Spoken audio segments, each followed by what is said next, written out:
El Señor esté con ustedes. Y con tu espíritu. Lectura del Santo Evangelio según San Mateo. Gloria a ti, Señor.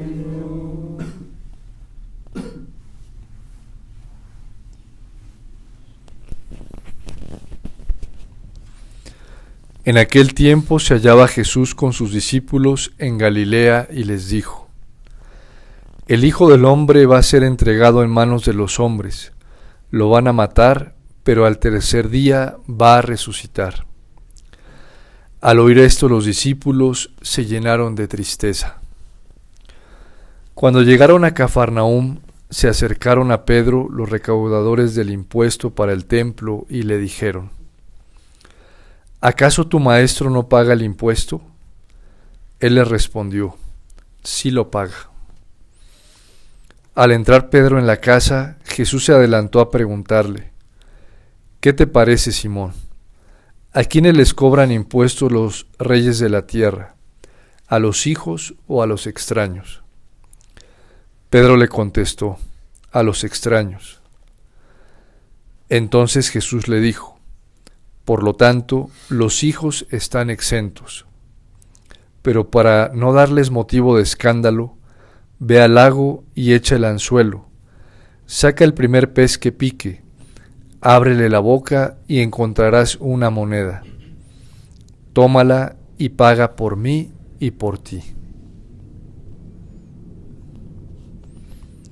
Palabra del Señor. Gloria a ti, Señor Jesús.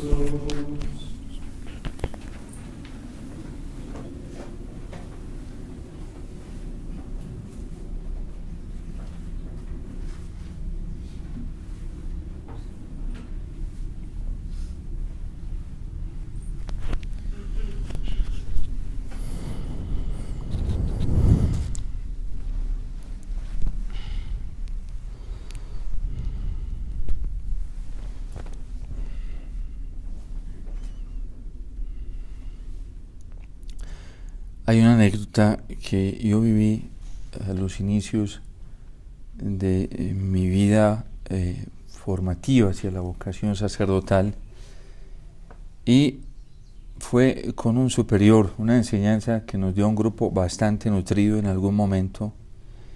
Éramos personas de diversos lugares, y en ese encuentro él mandó a pedir, era un sacerdote, a pedir un cáliz.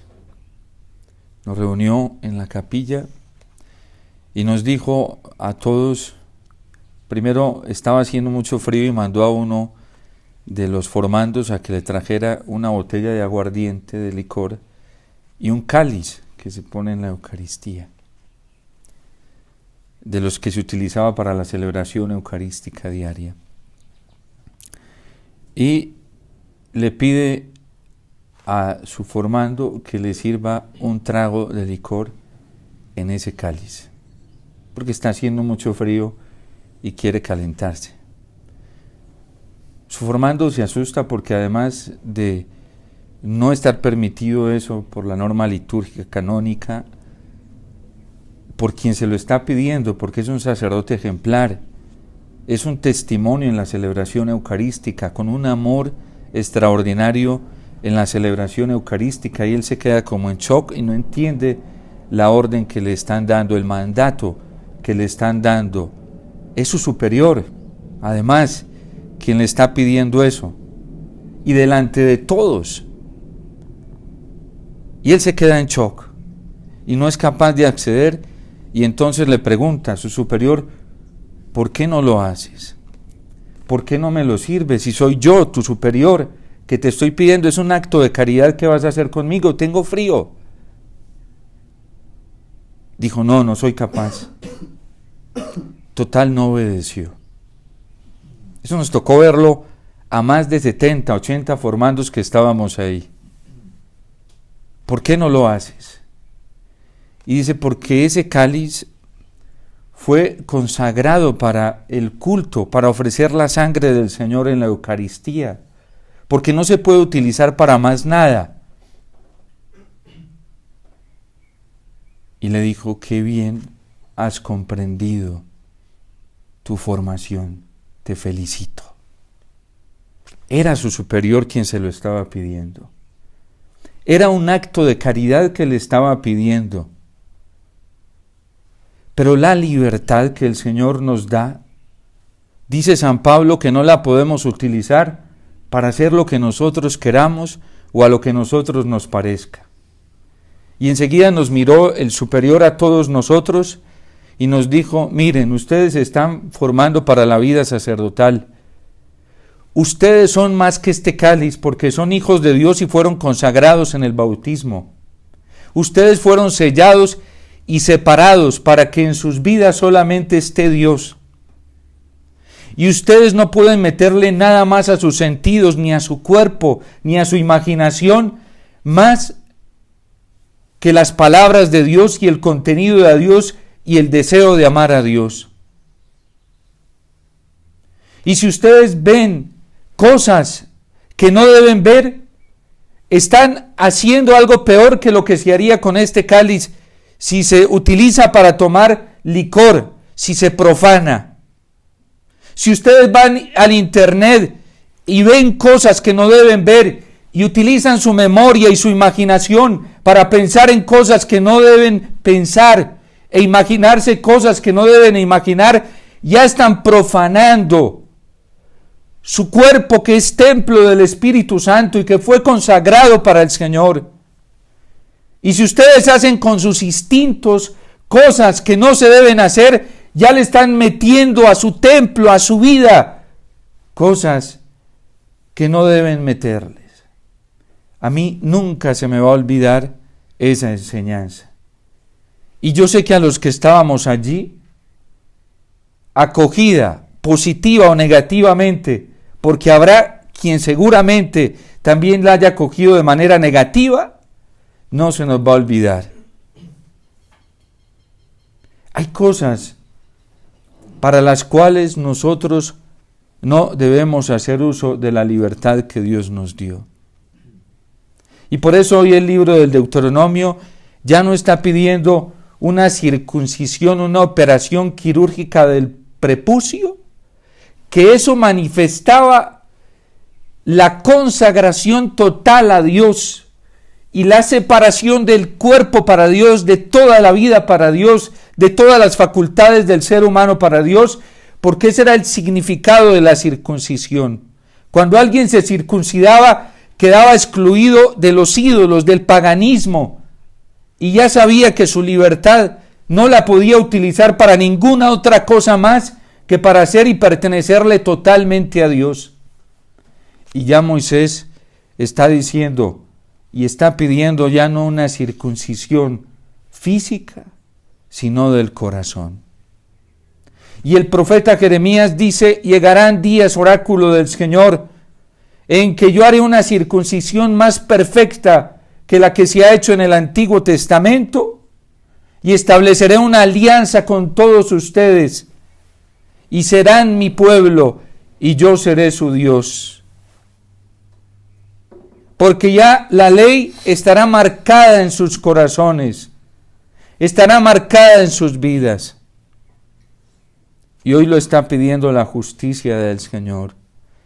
Circuncisen su corazón, no sus prepucios. El bautismo fue esa circuncisión total, en donde quedamos sellados, porque así lo establece la teología del sacramento. Sellados, nosotros no somos del mundo, nosotros no le pertenecemos al mundo, nosotros no tenemos los criterios del mundo, nosotros no tenemos los criterios del mal, nosotros no tenemos los criterios de la carne, nosotros no tenemos los criterios del instinto, nosotros llevamos dentro de nosotros y debemos vivir los criterios de Dios, de hijos de Dios. Un cristiano que le echa a su cuerpo otras cosas que no son el amor total al Señor, está profanando algo que no es suyo. Un cristiano que hace con sus facultades humanas, físicas, intelectuales, y las utiliza no para glorificar al Señor, sino para buscarse a sí mismo, ya está haciendo un uso incorrecto, injusto de una vida que le ha entregado totalmente al Señor.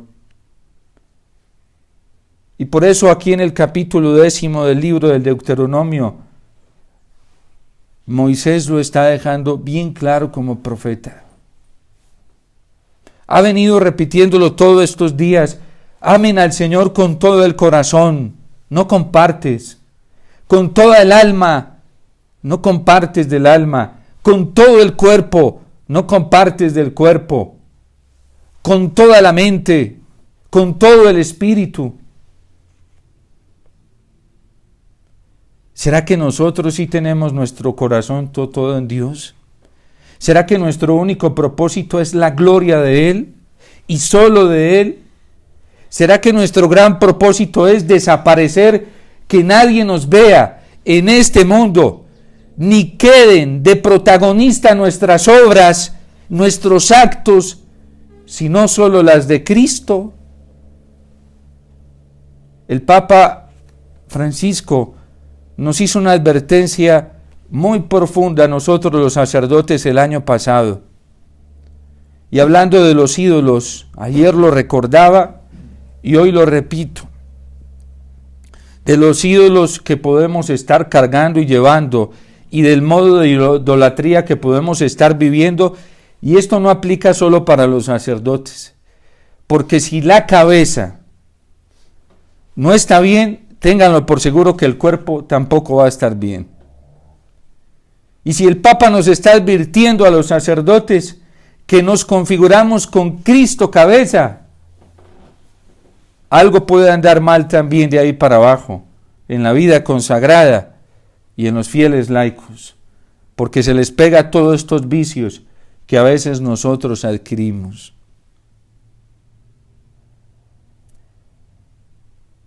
El Papa decía cómo se suplantaba con este tipo de idolatrías las tentaciones de la idolatría en las que caemos, y decía él, y ninguno de nosotros puede creerse excluido de eso. Y hablaba de una idolatría, de las tres que él hablaba del funcionalismo. Miren, si yo ayuno, si yo hago limosna, si yo hago una obra de caridad para que la vean y para convertirme en ejemplo para los demás, y ese es el fin de esa obra, ya esa obra está corrompida, porque no fue para gloria de Dios, fue para gloria mía. Yo no puedo hacer las cosas, y eso dice el Papa, es puro funcionalismo, y suplanta al Padre Creador, que es el único que inspira y hace las obras, y el que se merece toda la gloria. ¿Cómo así? Por eso digo que es muy profundo lo que dice el Papa allí, porque se suplanta al Padre Creador, que en realidad es el quien inspira, quien crea, quien hace, es el motor de donde proviene todo, es el amor providente. Si algo bueno hacemos, lo hacemos por pura gracia de Dios. Por eso Juan el Bautista decía, es necesario que Él crezca y que yo mengüe, que yo desaparezca. Ayer San Pablo lo decía, que yo sea considerado anatema con tal de que mis hermanos se salven, despreciado con tal de que mis hermanos se salven. Una sociedad en la que se busca la exaltación del hombre, ya no a la igualdad de Dios, sino por encima de Dios. Ya es que es una sociedad que en realidad no es exageración cuando el Papa Benedicto XVI dice que se está construyendo su propio credo. En la Iglesia Católica, nuestra amada Iglesia, nuestra madre y maestra la Iglesia, cuando hay católicos que utilizan el Evangelio para mostrarse a sí mismos, para hacerse protagonistas, para ponerse como ejemplo. Cuando hacemos las obras así, ¿a quién estamos suplantando? Para que nos vean y para que nos sigan a nosotros nos tienen que seguir, es al Señor. La tarea de todo cristiano es ser un vector, una flecha, como la Virgen. Así nos la muestra San Juan en el capítulo 2. Vayan donde Él. Vayan donde Él. A la Virgen no le interesa su protagonismo, le interesa el protagonismo de Dios. ¿Y por qué me felicitarán todas las generaciones? Por una razón, porque hay un poderoso que hace obras grandes en mí y que las ha hecho Él. Y es Dios. Y es lo que está pidiendo Moisés, la palabra de Dios. Dios debe ser glorificado. Dios debe ser amado en justicia. Porque todo lo que tenemos de bueno nos lo dio Él. Manos, pies, ojos, la vida, el alma. Y por eso nuestro corazón debe suspirar para Él, solo para Él. Y si podemos hacer un acto de caridad grande con los hombres, el más grande con nuestros prójimos, decía el Papa Benedicto XVI en un mensaje para la Cuaresma, el acto más grande de caridad es dar a Dios y llevar la gente a Dios, no entretenerla en nosotros. El acto más grande de la Iglesia Católica a lo largo de estos siglos ha sido en llevar las almas a Dios, decirles a todos que deben llegar a Dios y que Dios debe ser amado, Dios debe ser adorado. Y por eso lo denunciaba claramente el Papa Francisco al inicio de su pontificado, de cómo en la Iglesia vamos cayendo en esa autorreferencialidad, y lo dijo de manera más concreta con el caso de abusos de parte a menores y el encubrimiento de algunos obispos y sacerdotes de estos delitos por mantener una falsa imagen de la Iglesia.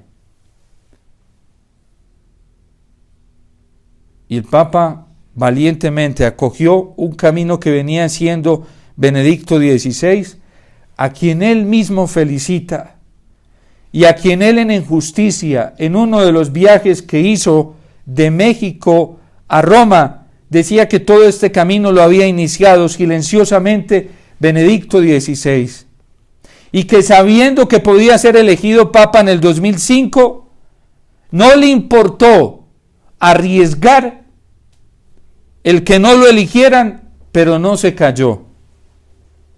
Papa hablaba de caridad en la verdad y fue un testimonio de eso.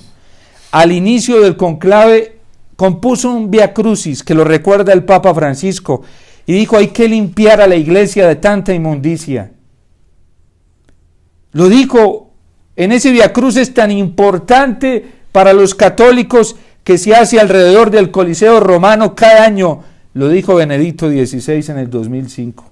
Y lo recuerda el Papa Francisco, citándolo precisamente a él, hablando de su valentía, de su amor recto y puro por la Iglesia.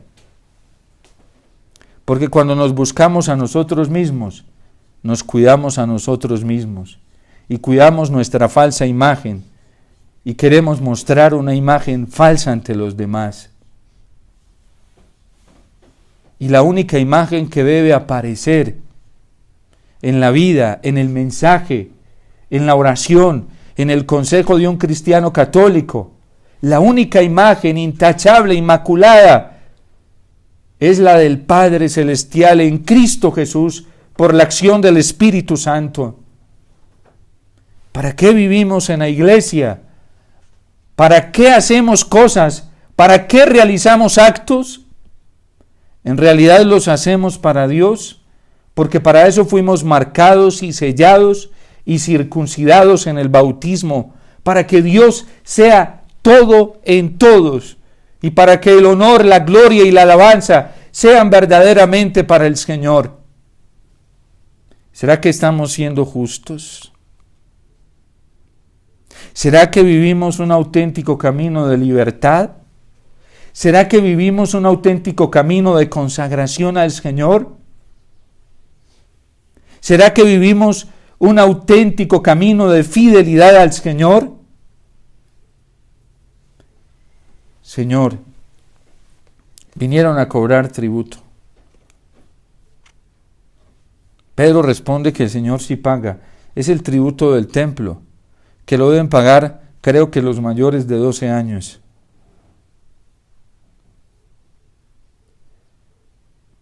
Y Jesús le hace una pregunta a Pedro. ¿Quiénes pagan tributo? ¿Los hijos de los reyes y gobernantes o los extranjeros? Hasta hoy el derecho internacional todavía reconoce ese derecho a los hijos de los mandatarios, porque el mandatario está prestando un servicio en pro del bien común y es justo que no se le sugiera lo mismo que a todos, ¿sí? Porque él se está donando por el bien común, se está entregando con alma, vida y corazón, es una vocación política.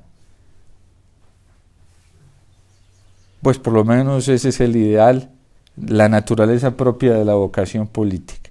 Ya que se viva así, eso es otro cuento, ¿sí? Pero por lo menos es la naturaleza de la vocación política. Y le responde Pedro, los extraños. ¿De quién nos estaba diciendo el Salmo es la tierra y todo el orbe? De Dios, nuestro Padre. Por lo tanto, los hijos no deberíamos pagar tributo. Pero para no dar escándalo, porque el escándalo también es una falta, ve y paga, porque a eso se está refiriendo Jesús. Ve y paga por ti, por mí, coge un pez, que el Padre nos va a proveer de todo lo que necesitamos. Él es el dueño. Si hay que pagar y nos están apretando con un impuesto injusto, paguémoslo, que el Padre proveerá para eso. ¿Ustedes creen que los católicos que evaden, que hacen fraude fiscal, ustedes creen que viven como cristianos? Una vez fui a conseguir un computador para la comunidad, hace muchos años, porque el programa contable nos exigía tener un equipo con unas propiedades y unas características particulares, y entonces me preguntan, yo fui comerciante muchos años antes de conocer al Señor, y de hecho una de la iluminación que yo tuve cuando conocí al Señor era que yo tenía que ser justo, porque en el pago de impuestos está la propiedad de mi hermano, de mi prójimo. Los impuestos se utilizan para beneficiar, es una forma de ordenar los bienes materiales justamente y de repartirlos más justamente, porque desde el Estado tienen mayor conocimiento de las necesidades que hay a nivel de país, y son mis prójimos, mis hermanos, y entonces el Estado es el que regula la distribución justa, correcta y caritativa de los bienes, y la Iglesia lo cree así en la moral social y en la doctrina social. Y siempre lo ha creído así, tanto el judaísmo como el cristianismo. Y entonces me preguntan, padre, ¿con factura o sin factura? Bueno, yo no era sacerdote en ese tiempo. Y le digo, con factura. Me dice, pero es que le tengo que aplicar el IVA y eso se le sube. Mire, la diferencia era casi proporcional, no era la mitad, pero casi la mitad del valor. Y le dije, no importa, yo voy a pagar el impuesto, ¿sí? Porque ese es el ejercicio de la caridad cristiana, ¿sí?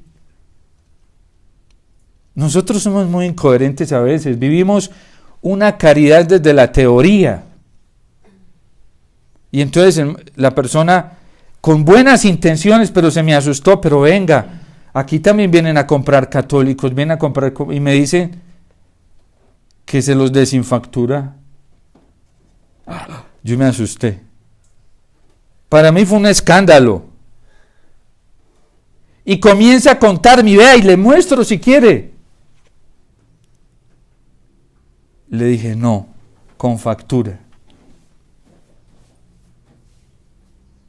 Y entonces me dice, se queda más asustado, y me dice, hermano, ¿usted cómo le va a entregar ese dinero sabiendo que se lo van a robar? Mire cómo está el Estado. Y le dije, ese es problema de ellos, y ellos le tendrán que dar cuentas a mi Dios, yo no. yo tendré que cumplir con mi deber caritativo, de amor por mi prójimo. Porque esa es una forma que utiliza la justicia conmutativa, la justicia social, para ayudarle al prójimo. Miren, y Dios, yo sé, mire, supongamos que se robaron ese dinero, supongamos, sí. Aunque bueno, no puede suponer, pero simplemente un ejemplo para aterrizar esto donde lo quiero aterrizar. Dios, que ve el corazón, las intenciones, las elecciones buenas, el medio bueno, las circunstancias buenas, hace llegar al prójimo, como sea, ese bien material, por la actitud correcta que cada uno tenga en su corazón. Pero hablamos de caridad teórica y hablamos de justicia, pero ¿quiénes somos los que hacemos justicia? A nosotros nos gusta soltar el ejercicio de la justicia, la tenemos que hacer nosotros.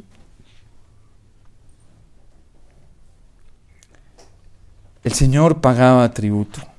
¿Y a quién le aprendió eso? A la Virgen y a San José. No crean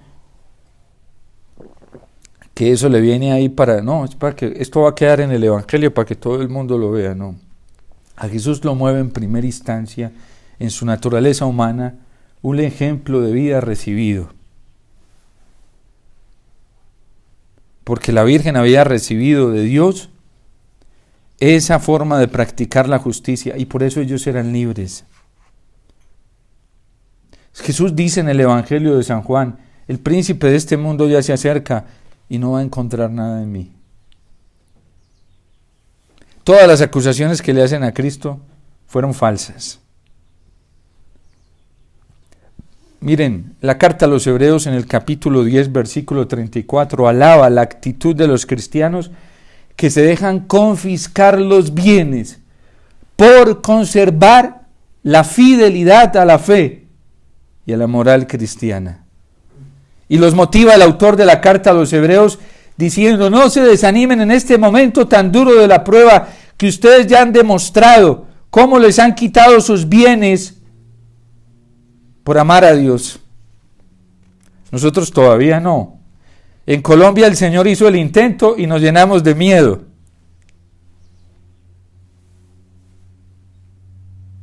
Mire, la desproporción injusta en la administración de los bienes materiales en muchos católicos es terrible, porque es desproporcional.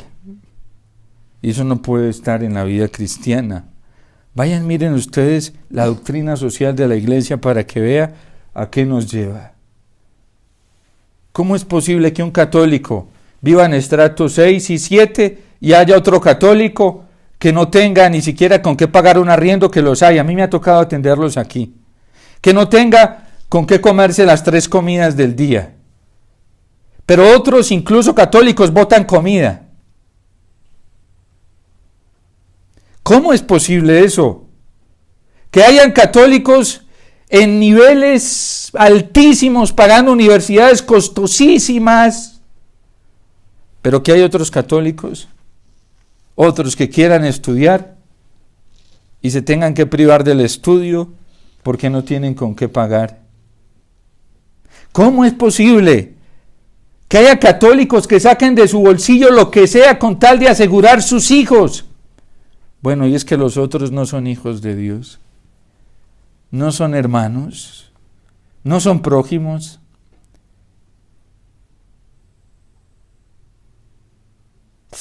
¿De qué caridad nosotros hablamos? Por eso las encíclicas del Papa Benedicto XVI no gustaron en algunos ambientes de la iglesia a muchos, porque bueno, él denuncia todo esto también. La desproporción injusta. A San Lorenzo, que celebrábamos estos días, su memoria, su fiesta, y la iglesia eleva su celebración litúrgica, fiesta, por lo importante que es, no tenía nada de bienes materiales. Sus bienes materiales ya estaban invertidos en los pobres. ¿Por qué nos asustamos cuando nos dicen que el Estado nos va a cobrar impuestos a las iglesias, a las parroquias, a los conventos. El católico no le tiene miedo a eso. Los mártires han vivido en medio de eso y nunca en los primeros siglos del cristianismo aparece en el Estado, por lo menos de aquellos que fueron mártires y que profesaron verdaderamente su fe, un antitestimonio de que no pagaban impuestos, o hacían fraudes fiscales, o hacían marionetas para no pagar lo correcto.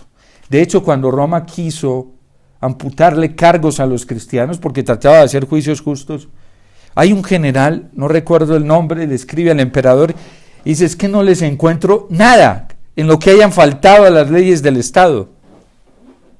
Solo cuando Diocleciano ya se impone el culto de Dios a sí mismo y quiere privar a los cristianos, por ejemplo, de la Eucaristía, de las celebraciones litúrgicas, ahí dicen: sin eso no podemos.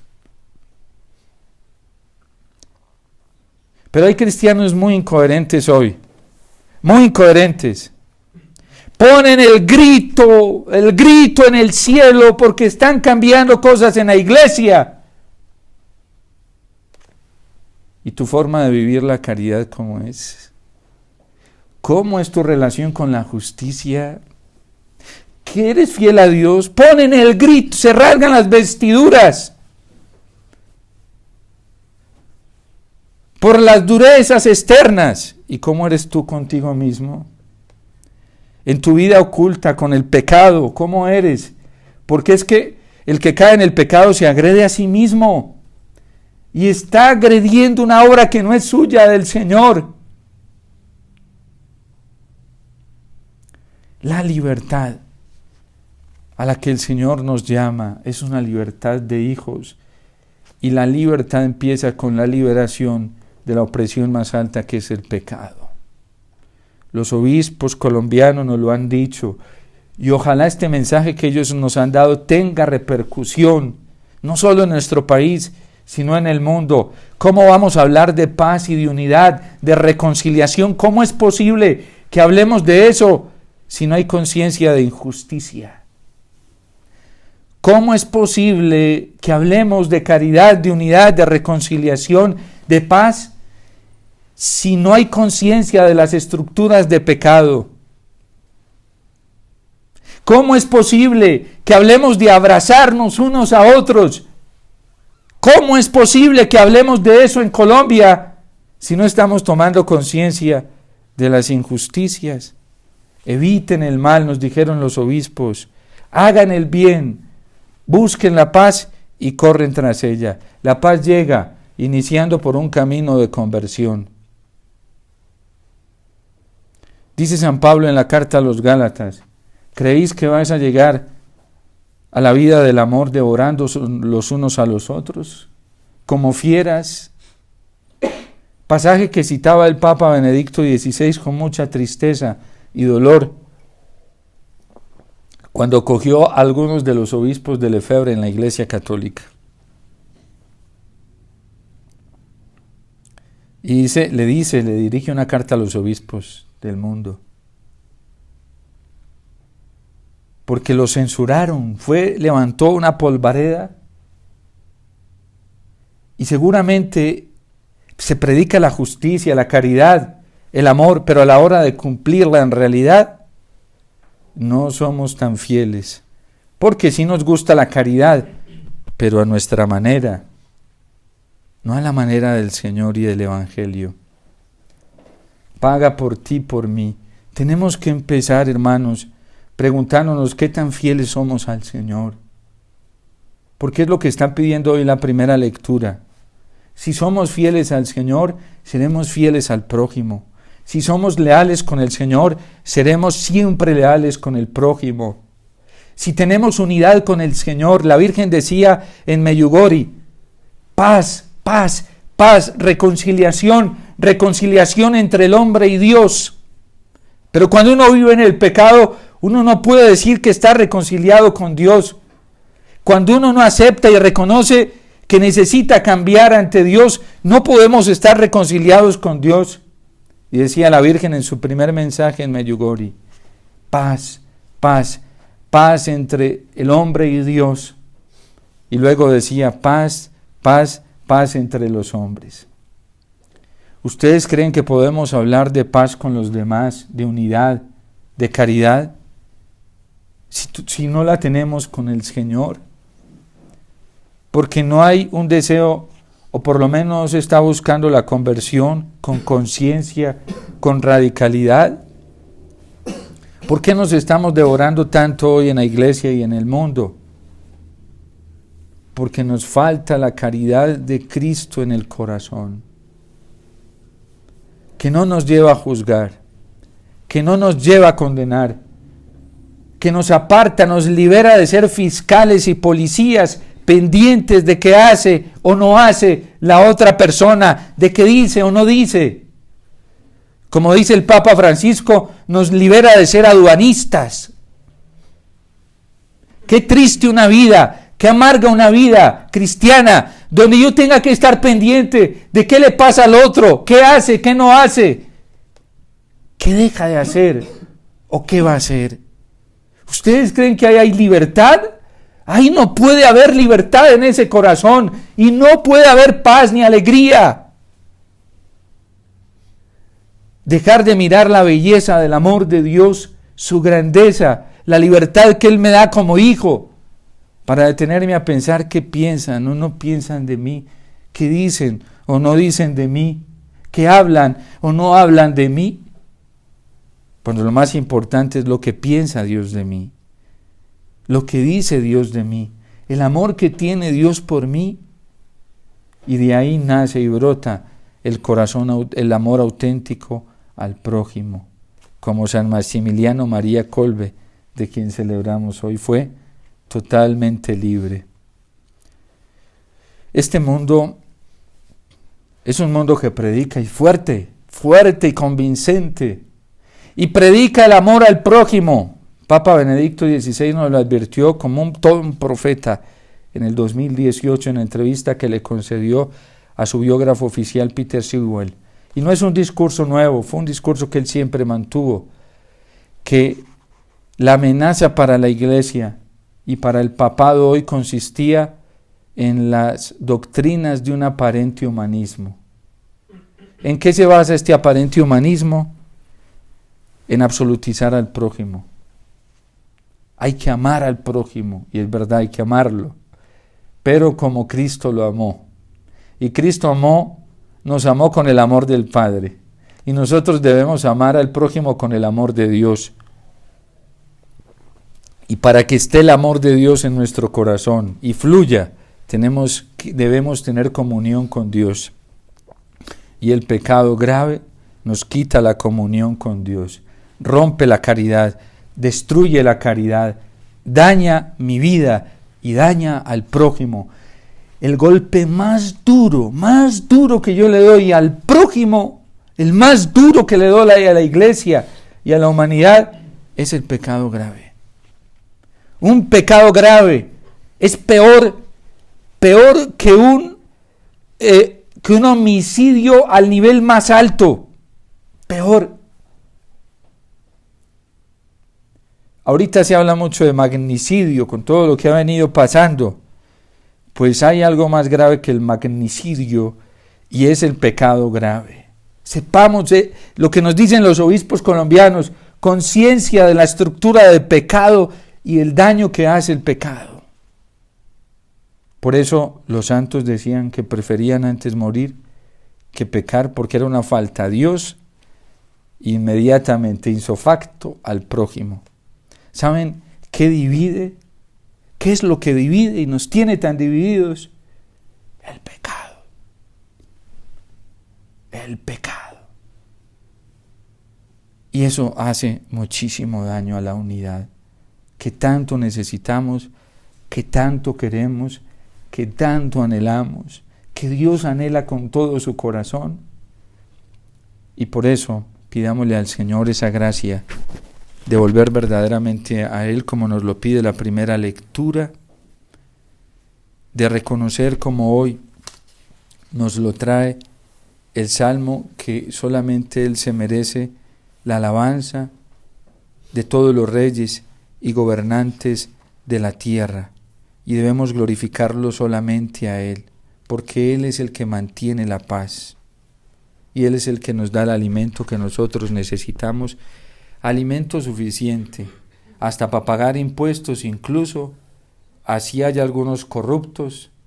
Dios provee, aunque no quiere eso, provee lo necesario a quien quiere ser fiel, para ser fiel al amor al prójimo, con la justicia social, la moral social.